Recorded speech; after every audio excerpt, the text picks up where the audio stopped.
Good morning, everyone. This is the week before Easter, so we have 4 days this week. Friday is a public holiday. This is week 7, so we're halfway through the semester. So the second half of the semester, once you've completed the real-time scheduling lab, is to do with the pendulum project, which is a lot of fun, and you'll work in groups of 2 and we'll complete a whole mimicking exercise of a pendulum hardware system. So that's quite an interesting real-time system example. Today we're just going to briefly look at the statistics utilisation process within the micro COS2, and this is what you've been setting up in the lab for monitoring how much time or what % of time is used on the CPU by all of your tasks in the operating system. So in order to understand this, we need to look in a little bit of depth as to what the operating system does in order to estimate that utilisation. It's important you understand that because it gives you a good insight into how this would be operating and how to actually use it effectively. So we'll also look at a simple analysis of how to set up a busy delay function in your real-time scheduling lab. So that is to do with creating a execution time that's predictable from calling a function with a parameter. And you need that in order to model the execution time of periodic tasks in the lab. So that's something that's very important to understand. So that analysis you need to follow through and actually implement in the lab. We'll also look at the couple of examples of how to use semaphores effectively, which again you need to understand to complete the real-time systems lab in order to do proper design in a real-time operating system. Okay, so let's go back to the timer interrupt here. So the timer interrupt runs every millisecond in the micro COS2 operating system you've set up in the lab. So what's the purpose of that interrupt? Well, it does lots of things. So when you put a task to sleep, it determines how long it sleeps for in terms of milliseconds. So that's particularly useful for timing events in the system. So once the number of milliseconds elapses, it then wakes up the tasks that are asleep. And there's also timeouts that we haven't really spoken about much, but we'll come back to that later. So if you wait on a semaphore, you can opt for a timeout period. You may say, look, if I don't get a signal within 100 milliseconds or 10 seconds, I'm going to proceed regardless and look at some error recovery process. And finally, we need to keep track of where we are in time, how many milliseconds have elapsed since the start of the operating system. So let's look firstly at the idle task. This is the lowest priority task that runs in the operating system. So when nothing else is ready to run, the idle task runs. And you might ask, well, why doesn't the processor just relax and take it easy? So at the very minimum, the processor has to be able to respond to interrupts. For example, the timer interrupt, so it can wake up in time to run a task that has been made ready to run through its sleep expiring. However, the idle task can take on another function, which is really to measure the utilisation of the processor, and that's what we're going to discuss today. So what happens in this code here is we have the idle task defined. It's a function that returns void, and that's how you create a task. You create this function, and in the general case, we can accept a parameter which is a pointer to an arbitrary data type. Now, in this example, we're not using p-data, but it's there if you wish to use it. In the lab, you do have to use this because you want different tasks for different parameters. So you can pass a parameter, for example, to represent different periodic tasks. Okay, so here we are entering a critical section which is just disabling interrupts in terms of the operating system, because we are sharing this variable which is OS idle counter. We can share that with other tasks, but we need to protect that from re-entrance. So the critical section there has to be put around all instances of access to the OS idle counter variable. It's a global variable. And so all we're doing there is incrementing that and then going back around the loop. This OS task idle hook allows you as a user to put in your own code into the idle task. All right, so you can define a function. At the moment, in the default state, that function does nothing and just returns immediately. But you could put code in there to calculate pi to 1,000,000 decimal places, for example. Use the execution time in a fruitful way, maybe. But what happens is we're really interested in this idle counter because it's just counting up in a regular fashion in the time it takes to execute that code. Right, so that's the background that you need to understand. And when we're looking at the statistics task, which is a higher priority task than the idle task, it's trying to calculate the utilisation. And we know that's important because if you're below 69%, for example, with any number of tasks in a periodic task system, you can schedule those tasks. All right, so it is important to monitor that utilisation. Okay, so the statistics task collects data when the CPU is idle, and it can then work out how much idle time has been happening over the last second, it turns out. So every second we run this OS task stat that then calculates from the idle counter that we just looked at in the idle task. It can work out if that idle counter counts up to its maximum, then you know the idle task has run for the whole time. So you need to calibrate what that maximum is. So the operating system does this for you, but you need to understand how it does it because the setup procedure is not entirely straightforward.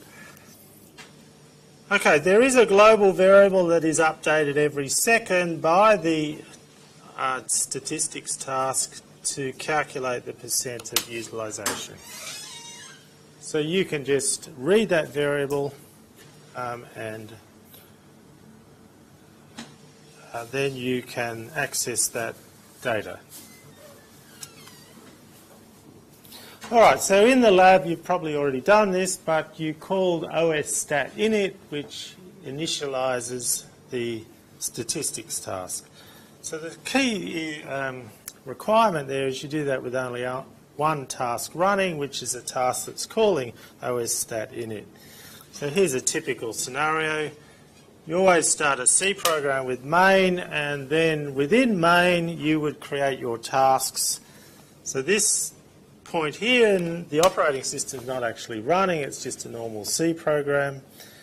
And once you call OS start, then all the interrupts start operating, the timer interrupt will start operating, and the system kicks off and starts scheduling tasks. So the first task here, which was created as the only task, so there's only one task created in this operating system, is called task start, and all that does is call OS_stat_init, and then thereafter it can create other tasks as well. So OS_stat_init is a function call that does the calibration of the idle count maximum value. So what happens there is it runs the idle task for 1 second and works out what the idle counter counted up to, and that is the default baseline for 0% utilisation. Okay? Alright, so you can see now that we do have to require only one task running. If there were another task running, it could sap time from the idle task. So the OS counter, idle counter, would not reach its full maximum. Alright, so here are the details for the OS stat init function. Now we're going to go through this in a timing diagram shortly to make this clear. So we go to sleep for 2 timer ticks.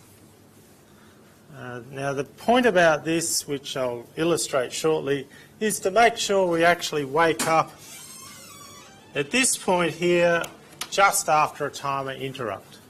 So we're actually synchronized to the millisecond timer in our case within a few instructions, in fact, at this point in the code. And we do need value 2 here because if you use the value 1, you may actually find that you're not synchronized exactly to the timer interrupt, because the timer interrupt may be actually pending the very moment you call this, and the code to get to the next step consumes extra time. So if you do it twice, you know if you hit 1 immediately, then you've got a whole timer interrupt period at 1 millisecond in order to execute the code required to get to this point here. So you're guaranteed to be synchronized. We'll come back to that in the timing diagram, whereby you then set the idle counter to 0 and then start counting. So when you go back to sleep here for 1 second, OS ticks per second is the number of interrupts per second, so that would be 1,000 for you. So that goes to sleep for 1,000 ticks. And those ticks have been aligned, of course, perfectly. So you don't have half a millisecond elapsed before the first tick. It'll be a whole millisecond because of the virtue of the fact we started just after a millisecond timer interrupt here. Once that's elapsed, you then go into a critical section because these, sorry about that. These variables here, OS idle max and ready, are shared variables, so you need to protect those from re-entrance. So here's a timing diagram that explains this in probably more detail than you ever wanted, but let's just go through it anyway. So what we have here is the idle task at the lowest priority level. So in our case, I think there's 64 priority levels, so that would be priority 63. Priority 62 would be the statistics task itself. And our highest priority task is going to be the one that we created, which is task start. So of course, in main, we've created that here, and that then, once we launch the operating system here, will be the first task to run because it's the highest priority, and it then calls OS stat init, being the only task that we've created that can run. Of course, we don't care as a user that there are 2 other tasks actually running here. They don't interfere with us, but they are essential for the operation of these statistics. Okay, so we go to sleep for 2 ticks, and we're going to wake up down here after 2 ticks. So as I said earlier, the alignment with the ticks is not guaranteed, so if you wait for 2 ticks, you're guaranteed to wake up fresh from a single previous timer interrupt. So what happens then when we're asleep for 2 ticks is the next priority task will run, which is our statistics task. And that just keeps running whenever you define it as enabled to run, so that's fine. So it actually goes to sleep for 2 seconds. Now you might wonder, why do you go to sleep for 2 seconds? Well, it's to enable all of this other code here to complete over here. So we want to run for 1 second over here, so if we go to sleep for 2 seconds up here, we're guaranteed to wake up after we've completed our OS stat init procedure. Okay, so it's just guaranteed we're going to wake up down here after everything else is finished. All right, so what happens then is we've gone to sleep for 2 seconds, and this guy over here is asleep for 2 ticks, so the idle task will run for a short time over here, but that's of no consequence, because once we wake up, we're going to reset the idle counter and then go to sleep for a full second. So that whole second is calibrating with this code here. The idle task is running for that 1 second, and that will produce a idle count maximum that is not interfered with by any other task. So this idle count increment is happening continuously without any interruption from other tasks for a whole second, and at the end of that we then update our OS idle count max, which is the maximum you'll ever see for that counter in 1 second. And we're now ready to run, so that's all good, and we then can get on with the rest of our tasks. But what you note here, of course, is roughly a second later the statistics task then kicks off automatically. So after that, every second you get an update of utilisation.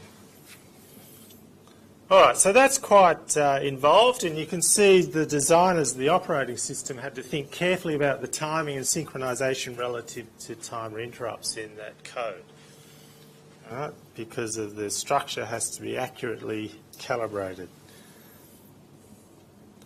All right, so there is a slight issue here in that if our highest priority task is running continuously, in other words, you don't actually go to sleep, you've designed this badly, it prevents other tasks of lower priority running. So this statistics task won't run at all. You expect it to run once a second, but if your highest priority task is never sleeping, then the statistics is going to be inaccurate, okay? Because it never gets a chance to update. So that's something to watch out for. If you design your task badly and never go to sleep, don't expect the statistics to be accurate.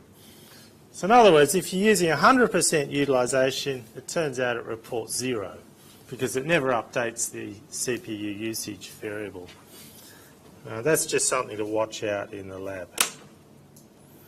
All right, so what do we actually do to compute the percent utilisation?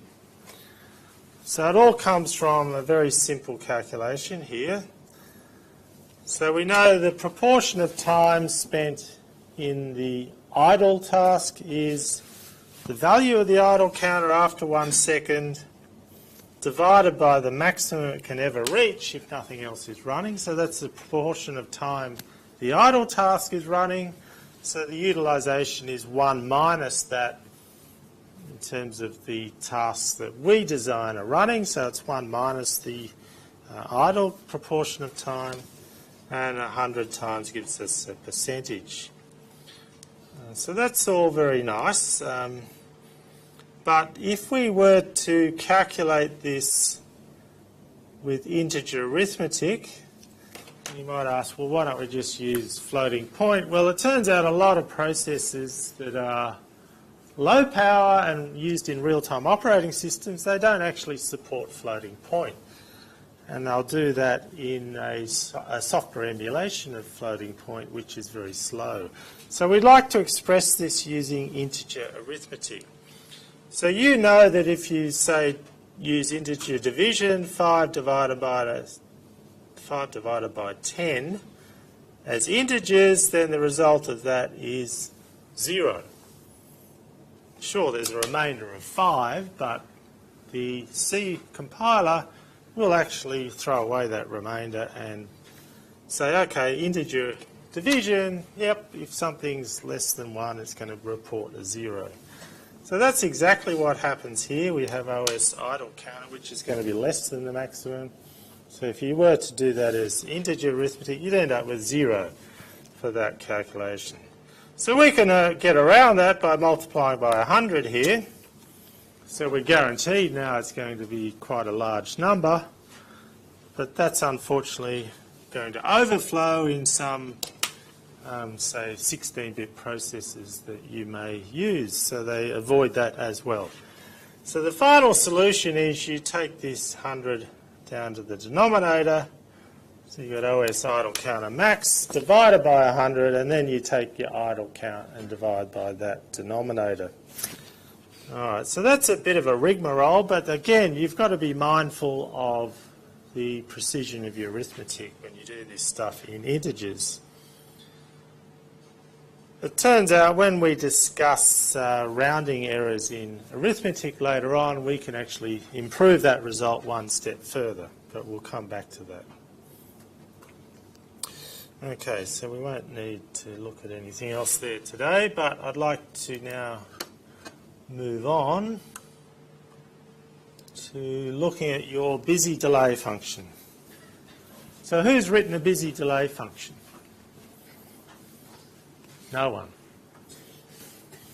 So you're probably interested, how do you write a busy delay function? So this is out of the real-time scheduling lab, of course. And the objective here is to write a function that will take milliseconds to run. Okay, so you call a function with, say, 10 as an argument, and it returns after 10 milliseconds of execution. But just be aware, of course, that other tasks could be running and that you might get a context switch in the middle of that. So we need to make sure it executes for that number of milliseconds, not runs for that time. So there is a difference if you look at a real-time operating system. So one way you could do this very simply is to implement a for loop. So you calculate the number of loops somehow. How we do that is a bit unclear at this stage, but let's assume we can calculate that with some simple formula. All right. So we then execute that number of loops, and within the loop we're going to do some fixed delay computation. It might be a volatile int x equals 1500 divided by 3 or something. So it has to do some calculation, and that is guaranteed to take a fixed time to execute. And you may be aware that some compilers will optimize the code and actually remove something that's not used in a later computation or statement. But if you use the keyword volatile, it'll make sure it actually calculates that expression. All right, so if we were to do that, then you could say, all right, the execution time is going to be a linear function here of your number of loops. All right, so let's say it's in this form here. So it might take the form of a constant. That constant may be the time it takes to execute the initialization and the overhead in calling this function. And then we might have some other constant multiplied by the number of loops. Right, so that model, I think, is fairly accurate. So you have a linear execution time based on the number of loops. All right, so that's quite straightforward, I would suggest. Okay, so we can then solve for the number of loops then in this situation. Just take our execution time minus A divided by B. So that's of some form K1 times the execution time. That's this milliseconds actually, this variable here. So if we know what we want, then we substitute in our millisecond value.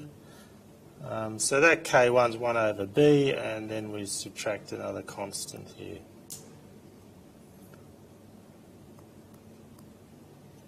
So that might be A on B.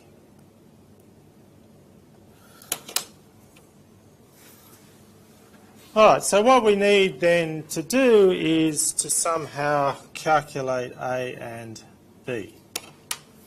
Can anyone suggest the way you might do that? How would you find A and B in this expression here?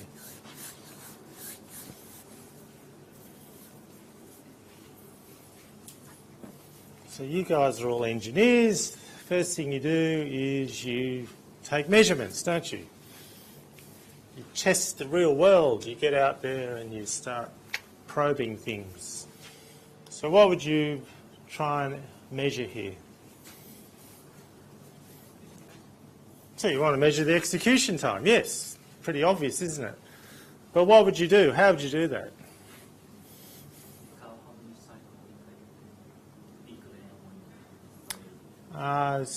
Yes, so you would execute this as the only task, so there's no other context switching going on, and you would measure the time with what? Number of clock cycles. What, you put it on a crow and you... It's a bit hard, that, actually, because it's running 50 million times a second. You could do that, but what would you do in the lab?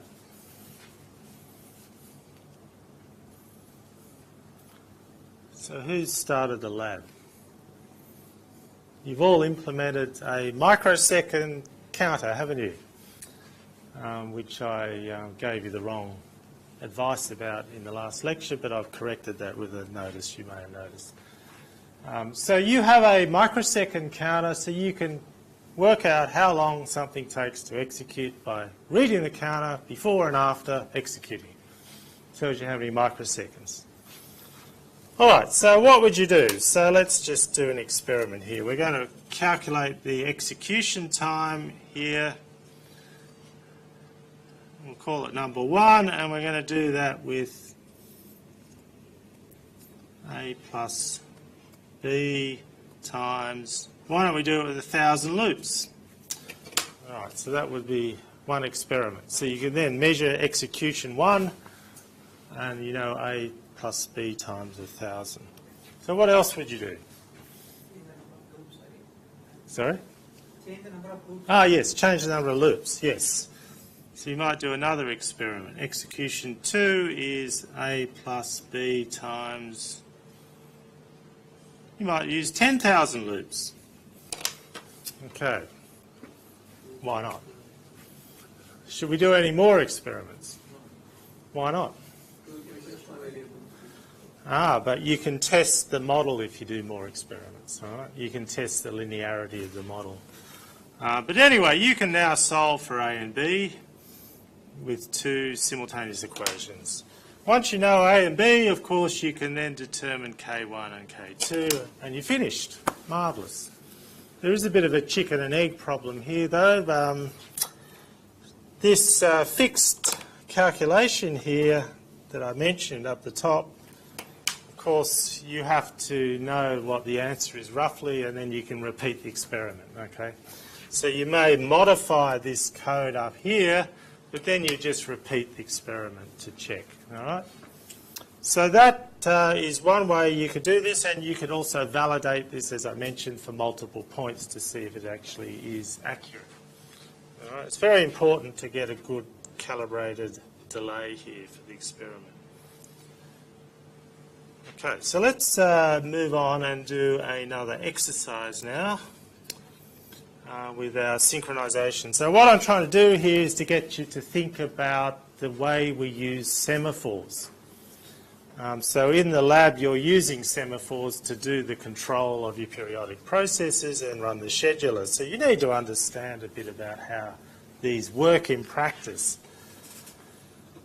All right, so last time we had this synchronization problem where we had P1 and P2. We want them to synchronize after 10 samples of a sensor.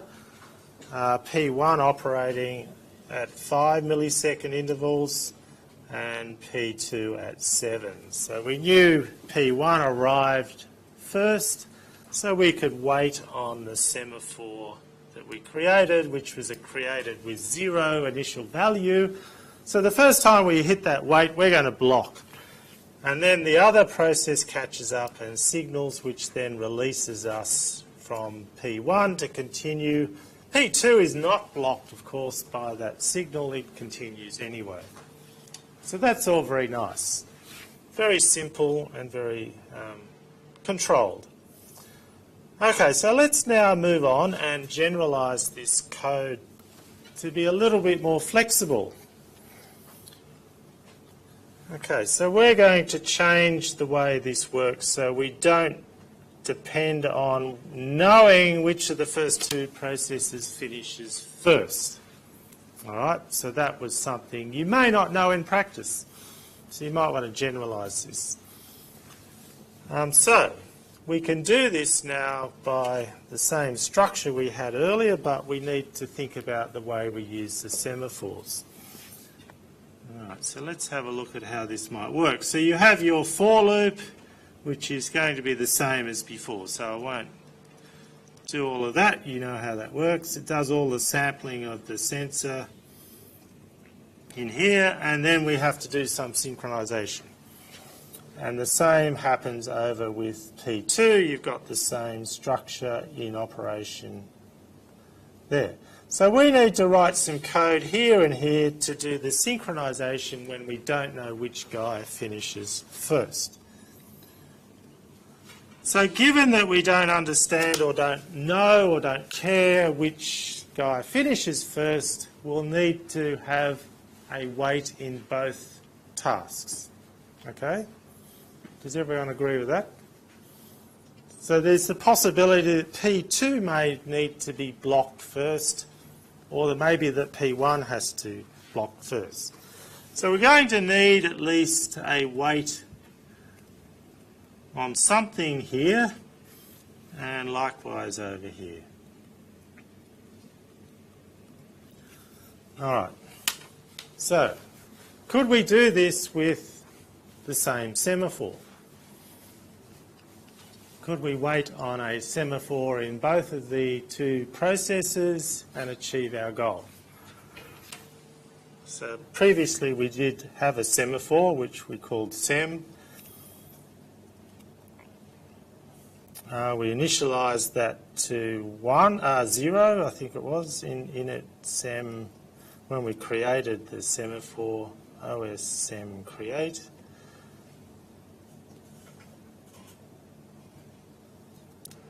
I think it was 0 we created it with. All right, so what's going to happen if we do that in this code? Can anyone just walk through what's the issue here and what's going to happen if we were to try this? So we're working up to a solution. This is how you might think about it. I'm trying to get you to work through the process of solving these problems. So both might get blocked and another process will be executed. So you're right, both would get blocked. Yes, because the semaphore's 0.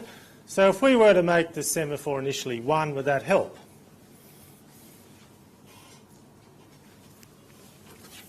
Now don't forget we've got this while loop here which I forgot to put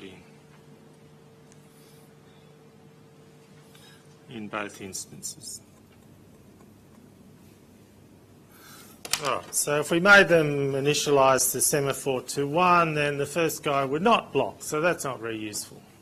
So what's the solution? Anyone got any good ideas here?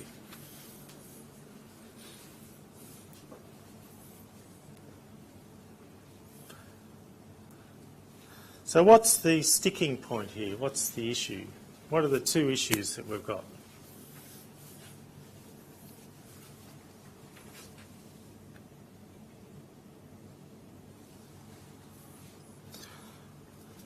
Okay, so if we were to do this with one semaphore, something would have to signal that semaphore or we're going to be stuck there forever. Okay, so you might think about, all right, let's signal the semaphore on the process before we wait on it, otherwise it will never happen. So we could put a signal sem in both cases here and just explore this idea, right? So what's going to happen here? What's the actual thought experiment outcome?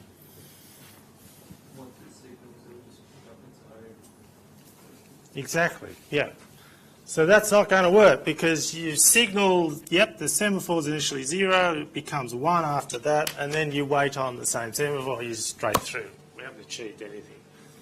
But we're getting towards a solution, I would suggest. So we do now have signals in both processes, but it's not really blocking us. So what's the answer here? What can we do to fix this problem?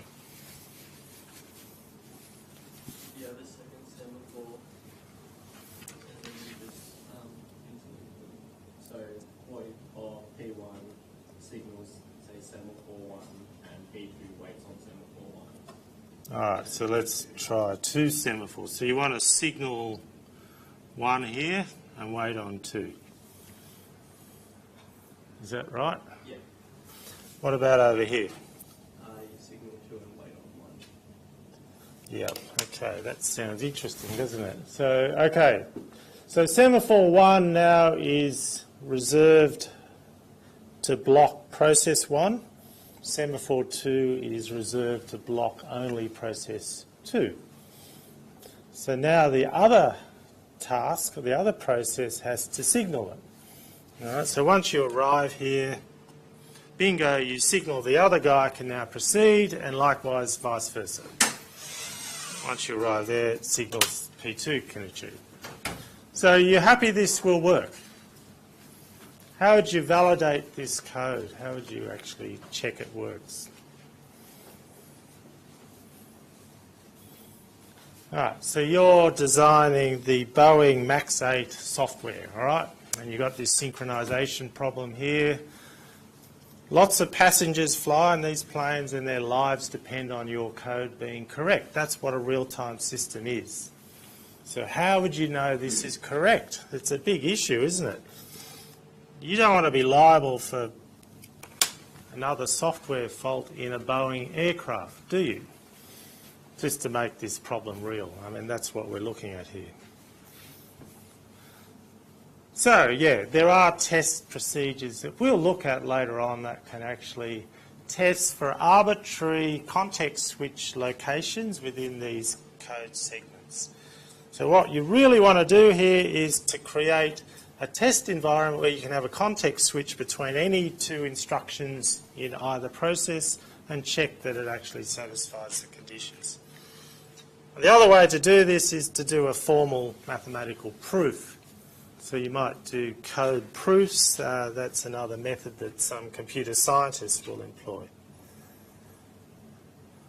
All right, so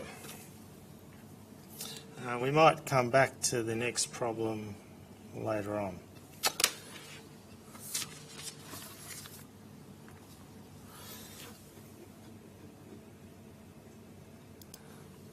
Okay, so if we look back at the notes on real-time system concepts that we're working towards, you'll notice there's I think we got to looking at interrupt service routines and synchronizing or critical sections.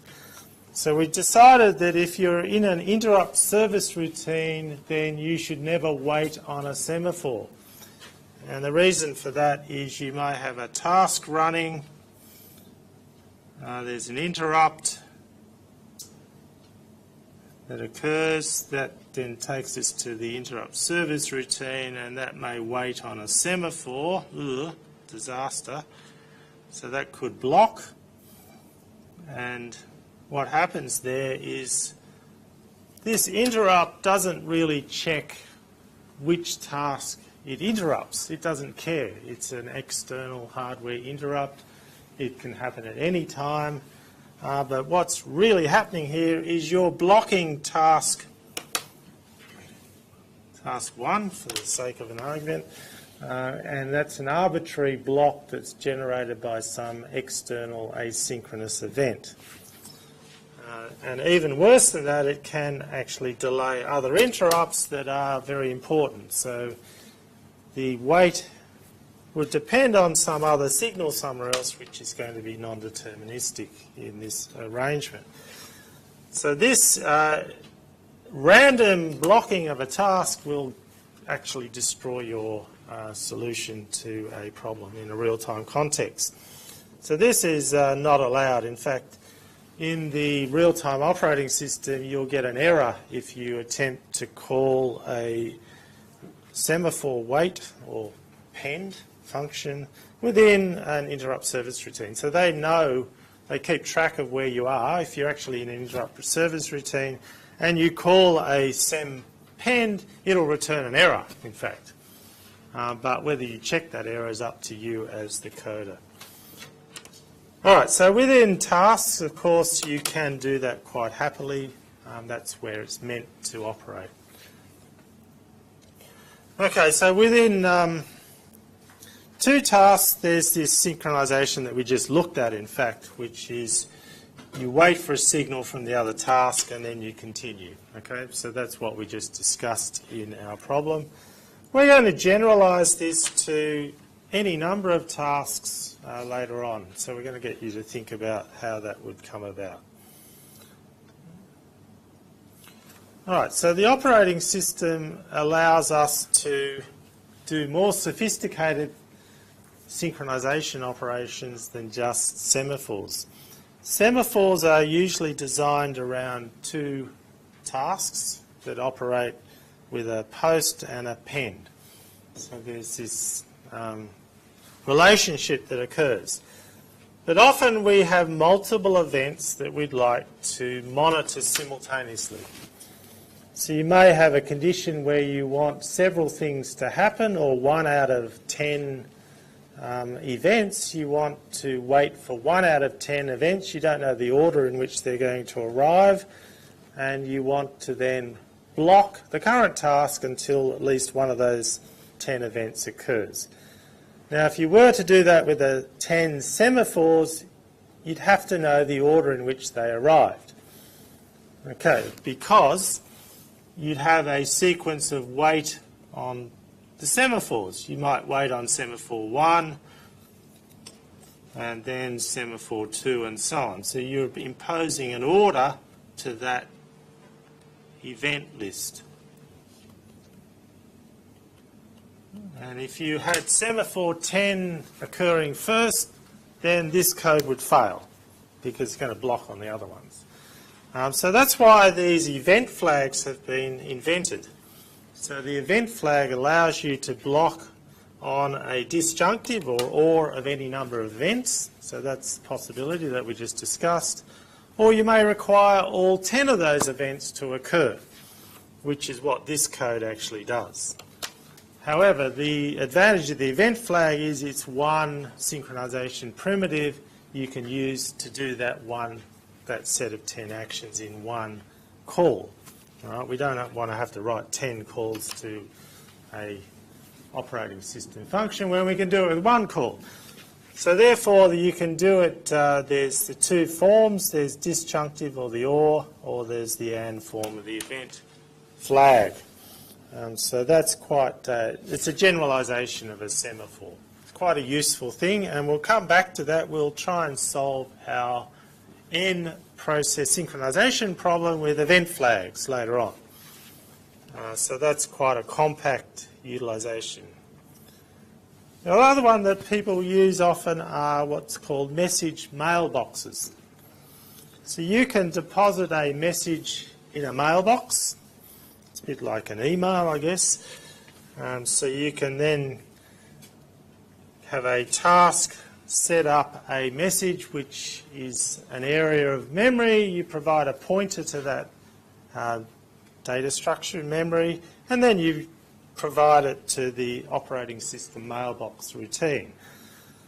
So then tasks can receive those messages and block or not block, choose on which way they want to operate. So you could set it up to receive the messages if there is a message there, or if there's no message you can then block and wait for the message. So when the message arrives, and there might be multiple tasks waiting on that message, the highest priority one will then receive the message and run. Another thing you note here is there's timeout supported. So if you expect a message within the next 10 minutes, then if it doesn't arrive, then you can proceed on and flag some error condition. So that's symbolically represented by this timeout symbol in the operating system. All right, so one mailbox is not particularly useful in some circumstances. So what you can implement is a message queue where you have a first in, first out array of mailboxes. All right, so that's really pushing the boundaries. So a task can block when receiving messages. So if there's no messages in the queue at all, it will then wait for a message to appear. And again, you can have multiple tasks waiting to pick up the messages. So it might be some service arrangement where you have multiple tasks that can service concurrently the messages as they arrive. So again, you can do that with these system calls. You can create the queue, OSQ, create, delete, flush, post, and so on. And then you can even accept these with an interrupt service routine, but you'll note that the function there, OSQ accept, never blocks. So it just returns a value if there's no messages. It says there's no messages, and it doesn't block the interrupt service routine. So again, you never block an interrupt service routine with an operating system call, because the context of the interrupt, as I said earlier, is unknown. Okay, so a little bit about interrupts. So we need to understand how interrupts interact with our operating system.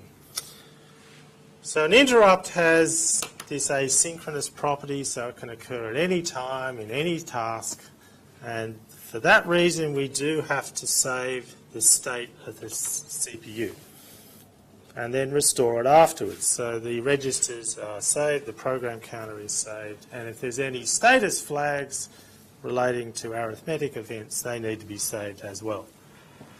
So when an interrupt occurs, we do that, and then we run the interrupt service routine to process the event, the interrupt itself. And that can unblock other tasks. That's important to note. So the action of an interrupt can cause rescheduling of our tasks in the operating system. And when we return from the interrupt, the operating system will choose the current highest priority task to run. And as you note here, we could have unblocked the high priority task, so that may be a different task that we were interrupted from. So that's effectively the preemption. So the interrupt has caused a context switch. That's called preemption. So it is dictating what's the highest priority by its occurrence. So we're really interested in interrupt latency. How long does it take the operating system to respond to an interrupt? And that depends, of course, on how long we disable interrupts for. So as we said earlier, if you enter a critical section within the operating system, you must disable interrupts to protect from multiple entrants into that data structure. So we must do that for a very short time because it affects how long it takes us to respond to interrupts.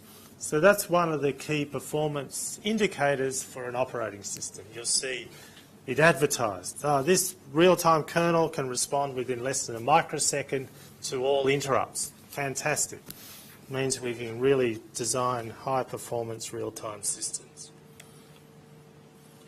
Okay, so you can actually nest interrupts depending on their priority. So we have our task running on the CPU. The interrupt number 1 occurs. Now this is the lowest priority of the interrupts. You know about interrupt priority, I presume, from other units. So if interrupt service routine 1 re-enables interrupts in the general context, it means other interrupts can then come along and change the execution.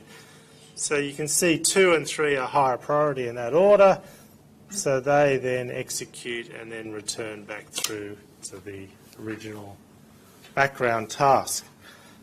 So that nesting has to be respected in terms of the operation of the way we run our tasks. Okay, so the interrupt response is pretty important. So this is actually defined as the time from the occurrence of the hardware signal change, the interrupt, to our code that we write that services that interrupt. So in between, you've got all the operating system functions and saving of registers. So in a preemptive kernel, we have this OS interrupt enter function. So this is used by the operating system to keep track of whether we're in an interrupt service routine or not. And we know that's important because, for example, you're not allowed to block an interrupt service routine, and that is monitored by the operating system. But more than that, when you actually exit from an interrupt service routine, you may be actually returning back to another interrupt service routine. So therefore, you don't have to run the scheduler. You do that only in the last return back to the task itself. All right, so that's important that we keep track of where we're up to in terms of this status. So our interrupt response time includes the time for the processor to actually respond to the interrupt in terms of the architecture of the computer, saving all the registers and then calling this function, which is actually maintaining that status. I think we've run out of time there, but we'll continue this tomorrow, and we'll also look at the synchronization problem tomorrow again, but from the context of creating a single function that can synchronize multiple processes. Okay? Rather than writing code, we can call a function to do synchronization. We'll look at that tomorrow.